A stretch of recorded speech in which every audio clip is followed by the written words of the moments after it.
So ಇವತ್ತು ನಾನು ತೋರ್ಸೋಕೆ ಹೊರಟಿರೋದು ವರ್ಷದ ಮೊದಲನೇ ಜಾತ್ರೆ. ಅದು ನಮಗೆ ವರ್ಷದ ಮೊದಲನೇ ಜಾತ್ರೆ. ನಿಮ್ಗೆ ಆಲ್ರೆಡಿ ಗೊತ್ತಾಗಿದೆ ಈ ಪ್ಲೇಸ್ ಯಾವುದು ಅಂತ. ಹೌದು, ನಾನು ಇವತ್ತು ಲಾಗ್ ಮಾಡ್ತಾ ಇರೋದು ಶಿವಗಂಗೆ ಜಾತ್ರೆ ಬಗ್ಗೆ. ಶಿವಗಂಗೆ ಜಾತ್ರೆ ಹೇಗೆ ನಡೀತು ಅಂತ ನೀವು ನೋಡಬೇಕಂದ್ರೆ ನನ್ನ ಕಂಪ್ಲೀಟ್ ಲಾಗ್ನ ವಾಚ್ ಮಾಡಿ. ಆ್ಯಂಡ್ ಇನ್ನೂ ಯಾರೆಲ್ಲ ನನ್ನ ಚಾನಲ್ಗೆ ಸಬ್ಸ್ಕ್ರೈಬ್ ಮಾಡಿಲ್ಲ ದಯವಿಟ್ಟು ಸಬ್ಸ್ಕ್ರೈಬ್ ಮಾಡಿ, ಸಪೋರ್ಟ್ ಮಾಡಿ. ಸೊ ಶಿವಗಂಗೆ ಜಾತ್ರೆ ಪ್ರತಿ ವರ್ಷ ಸಂಕ್ರಾಂತಿ ಹಬ್ಬದ ದಿನ ನಡೆಯುತ್ತೆ. ಸೊ ಪ್ರತಿ ವರ್ಷವೂ ನಾನು ಜಾತ್ರೆ ಅಟೆಂಡ್ ಮಾಡ್ತಿದ್ದೆ. ಆ್ಯಸ್ ಯೂಶ್ವಲ್ ಈ ವರ್ಷ ಕೂಡ ಹೋಗಿದ್ದೆ. ಈ ಸರಿ ನಾನು ನನ್ನ ಕಾಲೇಜ್ ಮೇಟ್ಸ್ ಹೊರಟ್ವಿ. ನನ್ನ ಫ್ರೆಂಡ್ ಆಲ್ರೆಡಿ ಮುಂದೆ ಹೋಗ್ಬಿಟ್ಟಿದ್ಲು, ಬಿಕಾಸ್ ನಾನು ಸ್ವಲ್ಪ ಲೇಟ್ ಆಯಿತು ಬರೋದಂತ. ಸೊ ಬೆಟ್ಟದ ತುದಿವರೆಗೂ ಹತ್ತೋ ಅವಕಾಶ ಇರಲಿಲ್ಲ, ಯಾಕಂದರೆ ತುಂಬ ಜನ ರಶ್ ಆಗಿತ್ತು. ಆ್ಯಂಡ್ ನಾವು ಕೂಡ ಲೇಟಾಗಿ ಹೋಗಿದ್ವಿ. ನಾನು ನನ್ನ ಫ್ರೆಂಡು ಹೋಗ್ಬೇಕಾದ್ರೆ ಪಾತಾಳಗಂಗೆ ಕಾಣಿಸ್ತು, ಅವಳು ಹೋಗೋಣ ಅಂತ ಅಂದ್ಲು. ಅಲ್ಲೂ ಕೂಡ ಹೆವಿ ಜನ ಇರೋದ್ರಿಂದ ಬೇಡ ಅಂದ್ಬಿಟ್ಟು ವನಾದೇವಿ ದರ್ಶನ ಮಾಡೋಕ್ಕೆ ಅಂತ ಹೋದ್ವಿ. ಇನ್ನೊಬ್ಳು ನನ್ನ ಫ್ರೆಂಡ್ ಬಂದಿಲ್ಲ, ಸೊ ಅಲ್ಲೇ ನಿಂತ್ಕೊಂಡು ವೆಯ್ಟ್ ಮಾಡ್ತಿದ್ವಿ. ಪೊಲೀಸ್ನವರು ಮಕ್ಕುಗಿದ್ಬಿಟ್ಟು ಹೋಗೋರವ ಮುಂದೆ ನಿಮ್ಮ ಫ್ರೆಂಡ್ ಬರ್ತಾರೆ ಅಂತ ಹೇಳಿ ಕಳಿಸಿದ್ರು. ಹೆಂಗೋ ಅವಳನ್ನು ಎತ್ತಾಕೊಂಡು ಒಳಗಡೆ ಎಂಟ್ರಿ ಆದ್ವಿ. ಅಲ್ಲಿ ನೋಡಿದ್ರೆ ಜನ ಎಲ್ಲ ನಿಂತಿದ್ರು. ಏನಕ್ಕಪ್ಪ ನಿಂತಿದ್ದಾರೆ ಅಂತ ನೋಡಿದ್ರೆ ಅಲ್ಲಿ ದೇವರಿಗೆ ಪೂಜೆ ಮಾಡ್ತಿದ್ರು. ಸೊ ಮಾರ್ನಿಂಗ್ 5:30ಗೆ ಈ ಪೂಜೆ ಆಗಿರುತ್ತೆ. ಬಟ್ ಆಲ್ಸೋ ಮತ್ತೆ ಮಾಡ್ತಿದ್ರು, ರೀಸನ್ ನನಗೆ ಗೊತ್ತಿಲ್ಲ. ನನಗೆ ನಮ್ಮ ಅಜ್ಜಿ ಹೇಳ್ತಾ ಇದ್ದಿದ್ದು ಗಂಗಪ್ಪನ ದಾರೆ 5:30 ಅಷ್ಟರಲ್ಲಿ ಮುಗಿಯುತ್ತೆ ಅಂತ. ಮತ್ತೆ ಏನಕ್ಕೂ ಮಾಡಿದ್ದಾರೆ, really I don't know about that. So ಅಲ್ಲಿಂದ ನಾವು ಒಳಗಡೆ ದರ್ಶನ ಮಾಡೋಣ ಅಂತ ಹೋದ್ವಿ. ಡೈರೆಕ್ಟ್ ದರ್ಶನ ಬಿಟ್ಟಿರಲಿಲ್ಲ ಅವರು. ಸೊ ಅಲ್ಲಿ ಸುತ್ತ ಬಸವಣ್ಣ ಇದೆ. ನೀವು ಯಾರೆಲ್ಲ ಶಿವಗಂಗೆ ನೋಡಿದ್ದೀರೋ ಅವರಿಗೆ ಈ ಪ್ಲೇಸ್ ನೆನಪಿರುತ್ತೆ. ಸೊ ಅಲ್ಲಿಂದ ಕ್ರಾಸ್ ಆಗಿ ಒಳಗಡೆ ಎಂಟ್ರಿ ಇತ್ತು. ಬಿಕಾಸ್ ತುಂಬ ಜನ ಜಾಸ್ತಿ ಇದ್ದರು, ರಶ್ ಇರೋದ್ರಿಂದ ಡೈರೆಕ್ಟ್ ಎಂಟ್ರಿ ಇರಲಿಲ್ಲ. ಸೊ ಓಕೆ ಅಂದ್ಬಿಟ್ಟು ಬಸವಣ್ಣಗೆ ಒಂದು ನಮಸ್ಕಾರ ಹಾಕ್ಕೊಂಡು ಸುತ್ತಕೊಂಡು ಅಲ್ಲಿಂದ ಒಳಗಡೆ ಎಂಟ್ರಿ ಆದ್ವಿ. ಎಲ್ಲ ದೇವಸ್ಥಾನದಲ್ಲೂ ಕಾಮನ್ ಫೋಟೋ ತೆಗಿಬಾರ್ದು, ವಿಡಿಯೋ ಕ್ಯಾಪ್ಚರ್ ಮಾಡಬಾರ್ದು ಅನ್ನೋದು. ಸೊ ಎಲ್ಲ ಕ್ಯಾಪ್ಚರ್ ಮಾಡಿಲ್ಲ ಅಂದರೆ ನೀವು ಇವತ್ತು ಹೆಂಗೆ ಜಾತ್ರೆ ನೋಡ್ತಿದ್ರಿ. ಸೊ ನಾನು ಕ್ಯಾಪ್ಚರ್ ಮಾಡ್ಕೊಂಡಿದ್ದು ಅವ್ರ ಹತ್ರ ಬೈಸ್ಕೊಂಡು. ಸೊ ಒಳಗಡೆ ಎಂಟ್ರಿ ಆಗ್ತಿದ್ದಂಗೆ ನಮ್ಮ ದೇವರು ಯಾವ ಥರ ಅಲಂಕಾರ ಮಾಡಿದರು ಅಂತ ನೀವೇ ನೋಡಿ. ಆ್ಯಂಡ್ ಅಲ್ಲಿಂದ ಮುಂದೆ ಬಂದರೆ ಪಾಪ ಒಬ್ಬರು ಚಿಕ್ಕ ಐನೋರಿದ್ದರು, ಅವ್ರ ಕೈಲೂ ಬೈಸ್ಕೊಂಡ್ವಿ. ಆ್ಯಂಡ್ ಅಲ್ಲಿಂದ ಆಚೆ ಬಂದು ಹಣೆಗೆ ಸ್ವಲ್ಪ ಈ ಬುತ್ತಿ ಇಟ್ಕೊಂಡು ಆಚೆ ಬಂದರೆ ಅಲ್ಲೆಲ್ಲ ಪ್ರಸಾದ ಮಾಡ್ತಿದ್ರು. ಸೊ ನನ್ನ ಫ್ರೆಂಡು ಒಂದು ಚಿಕ್ಕ ಫೋನ್ ನೋಡ್ಬಿಟ್ಟು ನನಗೆ ಐಫೋನ್ ಕೊಡಿಸು ಅಂತ ರೋಸ್ತಿದ್ಲು. ಅಲ್ಲಿಂದ ಹೆಂಗೋ ಅವಳನ್ನ ಕರ್ಕೊಂಡು ಆಚೆ ಬಂದು ನನ್ನ ಫ್ರೆಂಡ್ನೆಲ್ಲ ಹುಡುಕ್ತಾ ಇರಬೇಕಾದ್ರೆ ನಮಗೆ ಆಚೆಗಡೆ ಈ ಥರ ವ್ಯೂ ಕಾಣಿಸ್ತು.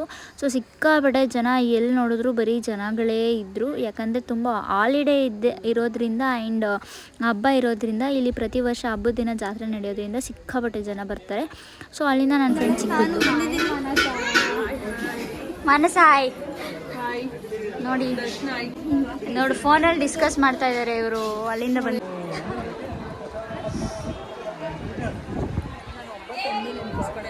ನೋಡಿ ಎಷ್ಟು ಕುಳ್ಳ ಕಾಣಿಸ್ತಿದಾರೆಲ್ಲ. ರಕ್ಷಿತವ್ರ ಸ್ಕೂಲ್ ಅಂತೆ ನೋಡಿ, ಎಲ್ಲರೂ ನೋಡಿ. ರಕ್ಷಿತಾ, ಕುಸುಮ,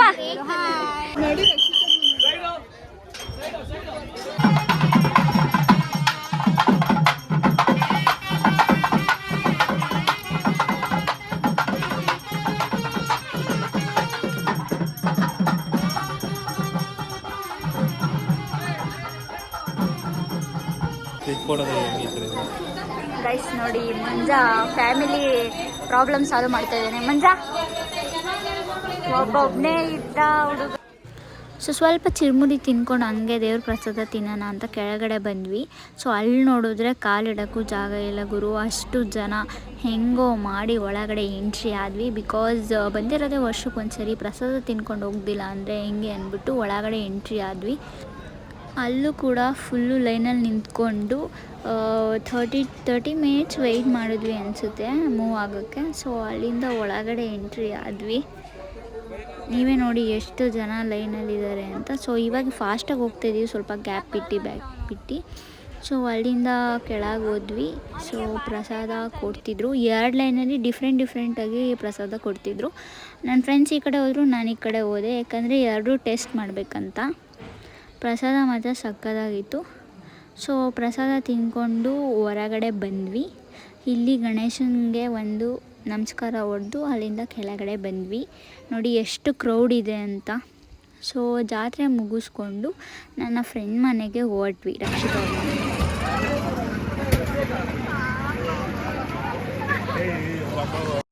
ಸೊ ಶಿವಗಂಗೆ ಹತ್ರ ನೀವು ಕಲ್ಯಾಣಿ ನೋಡಿರ್ತೀರ. ಫುಲ್ಲು ನೀರೆಲ್ಲ ಟಚ್ ಮಾಡೋಕ್ಕೆ ನಮಗೆ ಅವಕಾಶ ಇಲ್ಲ. ಫುಲ್ ಬ್ಯಾರಿಗೇಡ್ಸ್ ಹಾಕಿದ್ದಾರೆ. ಜಸ್ಟು ಅಲ್ಲಿ ಕುತ್ಕೊಂಡು ಬರ್ಬೋದಿತ್ತು. ನೋಡಿ ಎಷ್ಟು ಜನ ಇದ್ದಾರೆ. ಆಚೆ ಇರೋದ್ರಿಂದ ಇಷ್ಟು ಜನ ನಮಗೆ ಕಾಣಿಸ್ತಿದ್ದಾರೆ. ರೆಗ್ಯುಲರಾಗಿ ನಾವು ಅಲ್ಲೇ ಕಾಲೇಜಸ್ಗೆ ಹೋಗ್ಬೇಕಾದ್ರೆ ನೋಡ್ತಾ ಇರ್ತೀವಿ. ಇಲ್ಲಿಂದ ಗಣೇಶನ ದೇವಸ್ಥಾನಕ್ಕೆ ಹೋಗ್ತಾ ಇದ್ದೀವಿ. ಆ್ಯಕ್ಚುಲಿ ಫಸ್ಟ್ ಗಣೇಶನ ದೇವಸ್ಥಾನಕ್ಕೆ ಬಂದು ಆಮೇಲೆ ನಾವು ಬೆಟ್ಟಕ್ಕೆ ಹೋಗ್ಬೇಕಾಯಿತು. ನಾವು ರಿವರ್ಸ್ ಕುಸುಮ, ನೀನು ಬೆಟ್ಟಕ್ಕೆ ಬಂದಿದ್ಯಾ? How you feeling? ನಾನು ಬರ್ತಾ ಇರ್ತೀನಿ ಆ್ಯಕ್ಚುಲಿ. ಅಂದರೆ ದೇವಸ್ಥಾನಕ್ಕೆ ಯಾವತ್ತೂ ಹೋಗಿಲ್ಲ. ಬೆಟ್ಟ ಫುಲ್ ಹತ್ತಿದ್ದೀನಿ, 6 ಸಲ ಹತ್ತಿದ್ದೀನಿ. ದೇವಸ್ಥಾನಕ್ಕೆ ಚೈತ್ರನ ಜೊತೆ ಇವತ್ತೇ ಬರ್ತಾ ಇರೋದು. ಗುಡ್. ನಮ್ಮ ಜೊತೆ ಎಲ್ಲ ಬರ್ಬೇಕು. ಅದಕ್ಕೆ ಮಾನಸ ತುಮಕೂರಿಂದ ಬಂದಿದ್ದಾರೆ ಬೆಟ್ಟ ಹತ್ತಕ್ಕೆ.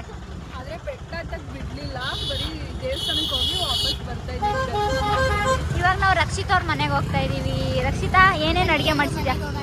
ಅಡುಗೆ ರೆಡಿ ಇದೆ. ಹಾಂ, ಹೊಟ್ಟೆ ತುಂಬ ಊಟ ಮಾಡ್ಕೊಂಡು ಬರೆಯೋರಂತೆ. ಓಕೆ. ನಮ್ಮ ಜೊತೆ ದೀಕ್ಷಿತ್ ಕೂಡ ಇದ್ದಾರೆ. ಹಾಯ್ ದೀಕ್ಷಿತ್. ಇವಾಗ ಹೋಗ್ತಾ ಇದ್ದೀವಿ ನಾವು ರಕ್ಷಿತ್ ಅವ್ರ ಮನೆಗೆ. ದೀಕ್ಷಿತ ಡ್ರೈವರ್, ನಾವಿಬ್ರು ಕುತ್ಕೊಂಡಿದ್ದೀವಿ. ಟ್ರಿಪ್ಸ್ ಹೋಗ್ತಾ ಇದ್ದೀವಿ. ಪೊಲೀಸ್ ನೋಡಿದ್ರೆ ಬರ್ಬೇಕಾದ್ರೆ ಒಂದ್ಸಲಿ ಓಯ್ ಅಂತ ಅಂತಿದೆ. ನಾವು ಆಯ್ ಅನ್ನೋದು ಬಂದ್ವಿ. ಇವಾಗ ಏನು ಹೇಳ್ತಾರೆ ಅಂತ ನಮಗೆ ಗೊತ್ತಿಲ್ಲ. ನೋಡಿ, ಶಿವಗಂಗೆ ಬೆಟ್ಟ ಫುಲ್ ಅಂತ ಬಿಡಲಿಲ್ಲ ನಮಗೆ. ಜಸ್ಟ್ ಕೆಸರಕ್ಕೆ ನೋಡಿಕೊಂಡು ಬಂದ್ವಿ. ಇವಾಗ ರಕ್ಷಿತ್ ಅವ್ರ ಬಳಿ ಉಲ್ಲಾಸದ ಹೂ ಮಾಡೋ ಥರ ಬಂದು ಸೊ ಈ ಕೆರೆ ಒಂದು ಸ್ಪೆಷಲ್ ವಿಷಯ ಇದೆ. ರಕ್ಷಿತ್ ಅವ್ರ ಮನೆಗೆ ಹೋಗಿ ಬರಬೇಕಾದ್ರೆ ಹೇಳ್ತೀನಿ ಏನು ಸ್ಟೋರಿ ಅಂತ. ಅಲ್ಲಿವರೆಗೂ ವೆಯ್ಟ್ ಮಾಡ್ತಾ ಇರಿ. ಥ್ಯಾಂಕ್ಸ್ ಫಾರ್ ದ ಕಡಲೆಕಾಯಿ. ಇವ್ರೇನು ತಿಂದಿರ ಹೋಗ್ತಾ ಇದಾರೆ. ಇನ್ನೊಂದ್ಸತಿ ಇವ್ರನ್ನ ನನ್ನ ಮನೆಗೆ ಕರಿಯಲ್ಲ. ನಾಳೆ ಬಾಕ್ಸ್ ಕಟ್ಕೊಂಬ ಖಾಲಿ ಆಗುತ್ತೆ ಅಷ್ಟೇ. ಸೊ ಈ ಕೆರೆ ಹೆಸರು ದೇವ್ರ ಕೆರೆ ಅಂತ. ತುಂಬ ಮೆರವಣಿಗೆ ದೇವ್ರುಗಳನ್ನೆಲ್ಲ ಕರ್ಕೊಂಬಂದು ಇಲ್ಲಿ ಪುಣ್ಯ ಮಾಡಿ ಜೀವ ತುಂಬಿಸ್ತಾರಂತೆ. ಸೊ ನನಗೂ ಗೊತ್ತಿರಲಿಲ್ಲ, ನನ್ನ ಫ್ರೆಂಡು ಹೇಳಿದ್ದು ದೀಕ್ಷಿತ್ತು. ಅವನು ಯಾವತ್ತೂ ಒಂದಿನ ಬಂದಿದ್ದಂತೆ. ಸೊ ಅವನಿಗೆ ಸ್ವಲ್ಪ ಇನ್ಫಾರ್ಮೇಷನ್ ಗೊತ್ತಿತ್ತು. ಸೊ ಎಷ್ಟೋ ತುಂಬ ದೂರದಿಂದ ಊರಿಂದ ಬಂದು ಇಲ್ಲಿ ದೇವ್ರುಗಳಿಗೆಲ್ಲ ಜೀವ ತುಂಬಿಸ್ಕೊಂಡು ಪೂಜೆ ಮಾಡಿಕೊಂಡು ಪುಣ್ಯ ಮಾಡ್ಕೊಂಡು ಕರ್ಕೊಂಡು ಹೋಗ್ತಾರಂತೆ. ಬಟ್ ಮೇಂಟೆನೆನ್ಸ್ ಸ್ವಲ್ಪ ಕಡಿಮೆನೇ ಇದೆ.